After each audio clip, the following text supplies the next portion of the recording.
त्याच्यामध्ये अनेक टीका केलेली आहे। नाही, संजय राऊत मी ऐकलं ते म्हणाले भाजपचे दलाल आहेत, पक्ष फोडण्याचं काम हे करतात।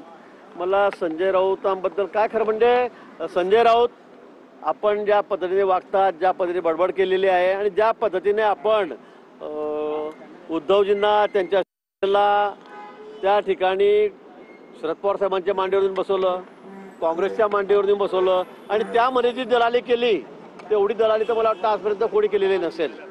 ही राजकीय दलाली त्यांनी केल्यामुळे सगळा म्हणजे पूर्ण उद्धवजींची सेना सगळी संपली। आज त्यांच्याकडे कोणी शिल्लक राहिलेलं नाही आणि मला वाटतं जर उद्धवजींनी यांना जर आवडलं नाही तर पुढे कोणीही यांच्याकडे राहणार नाही।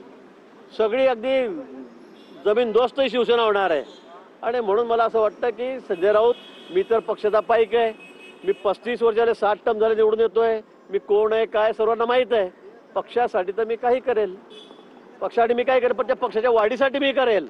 तुमच्यासारखा पक्षाला रसातळाला नेण्यासाठी मी दलाली करणार नाही। आणि आपल्याला माहिती आहे दलालीचा विषय कराल तर गोरेगावच्या पत्रसाळीमध्ये आपण काय केलं, किती दिवस जेलमध्ये राहिलात, हे मला बोलायला लावू नका, हे मला बोलायला लावू नका। बाळासाहेबांच्या विचाराला तुम्ही हिंदुत्वाला तिलांजली दिली आणि त्या शिवसेनेला उद्धवजींना खुशाल त्या काँग्रेसच्या मांडीवरून बसवलं आणि सगळी शिवसेनाच तुम्ही संपवली आणि तुम्ही काय गप्पा करतात आणि अजूनही तुमची सगळी ही बडबड बंद झाली नाही तर मला वाटतं उद्धवजी तुमचं देवच आता भलं करो। असंही म्हटलेलं आहे की महाराष्ट्रद्रोही मराठी द्रोही आहेत आणि अमित शहा यांना महाराष्ट्र संपवायचं आहे। मी तेच म्हटलं कोणाला काय संपवायचं आहे त्याचं दिसतंय। तुम्ही त्यांना शिवसेना संपवायची होती, त्यांना उद्धवजींना संपवायचं होतं आणि म्हणून त्यांनी इतकी अपार मेहनत केली। पवार साहेबांच्या दावणीला त्यांनी सगळी शिवसेना बांधली, काँग्रेसकडे नेऊन त्याला सगळं संपवलं, बाळासाहेबांचे सगळे हिंदुत्वाचे विचार संपवले।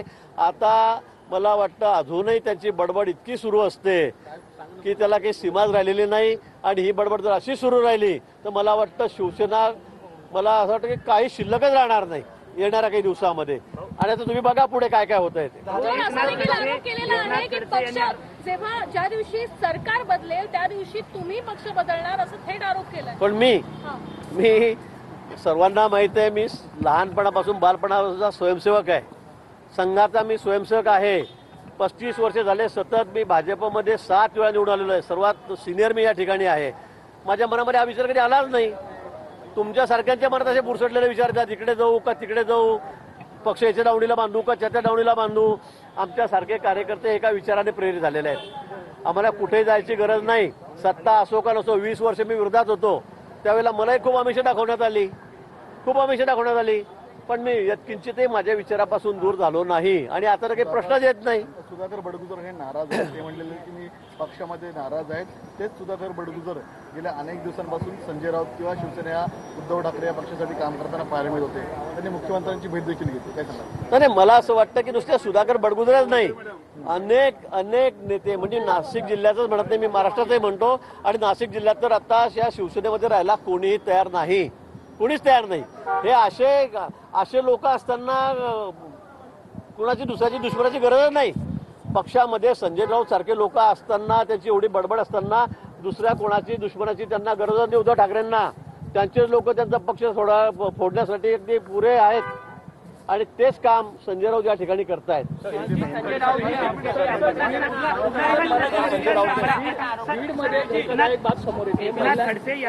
एकनाथ खडसे यांनी आरोप केला आहे की माझ्या भाषाला जाणून बुजून तुम्ही अडकवलेला आहे आणि कुठेतरी नाशिकचं पालकमंत्रीपद तुम्हाला यासाठी हवंय की मलिदा खायचा आहे असं तुमच्यावर आरोप केला। खडसे खूप आता उद्विग्न अवस्थेत आहेत, त्यांची मानसिक स्थिती काही बिचारायची ठीक नाही। आपण बघतायत त्यांच्या हातामध्ये काही राहिलेलं नाही, त्यांना आता कोणी निवडून देत नाही। आता त्यांच्या भाच्याने आणि कोणत्या पीआयने मिळून एका महिला पीआयचा खून केला आणि त्यामध्ये ते 6-7 वर्ष आतमध्ये होते, हे सर्वांना माहित आहे। आता त्यांनी त्या महिला इन्स्पेक्टरचा मर्डर केला, तिला पाण्यात फेकून दिलं, हे सगळं सूर्यप्रकाश इतकं स्वच्छ आहे। आता ते कोणी केलं काय केलं गोष्ट न्यायप्रविष्ट आहे, पण त्या केसमध्ये त्यांचा भाचा जेलमध्ये गेला, 7 वर्ष 6 वर्ष आतमध्ये राहिला। आता याचा आरोप ते माझ्यावर करतील तर मला वाटतं खडसेंचं थोडंसं त्यांचं डोकं तपासण्याची वेळ आता आलेली आहे।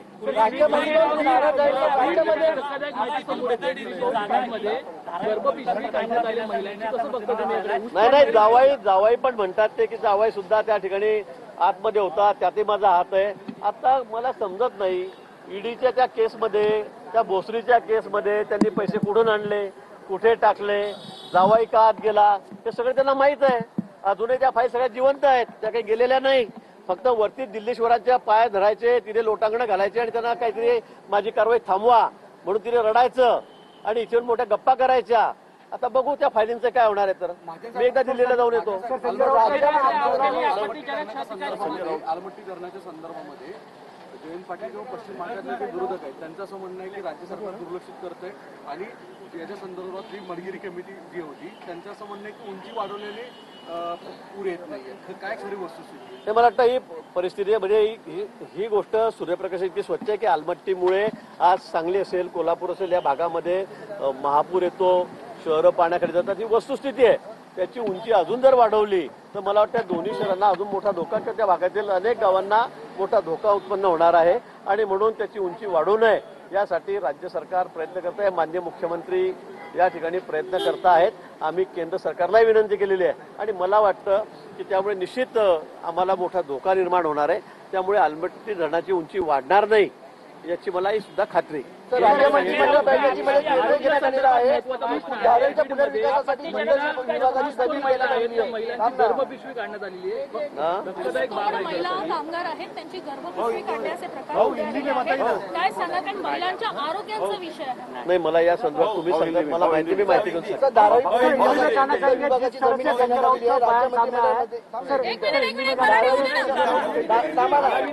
कुर्ल्याची जागा, मदर डेअरीची जागा जी आहे ती धारावी पुनर्वसन संदर्भात येण्यासंदर्भातला निर्णय झाला.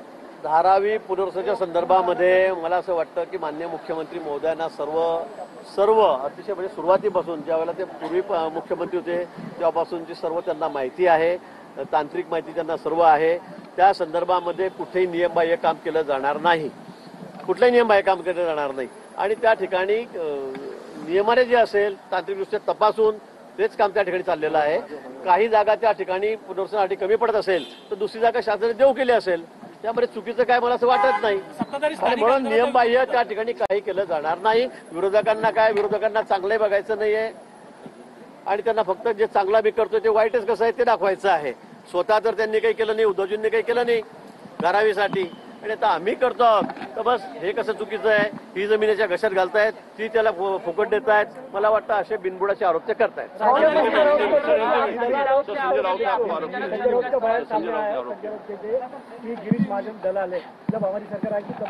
देखो, मैं तो पार्टी का एक प्रमुख कार्यकर्ता हूँ.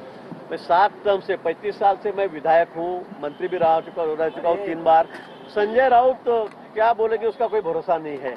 मैं तो ये कहूंगा कि संजय राउत, आपने शिवसेना जो बाला साहब से विचारों से प्रेरित थी, हिंदुत्व से प्रेरित थी, आज उसका क्या हाल बना दिया आपने शिवसेना को एनसीपी के गोदी में जाके बिठा दिया.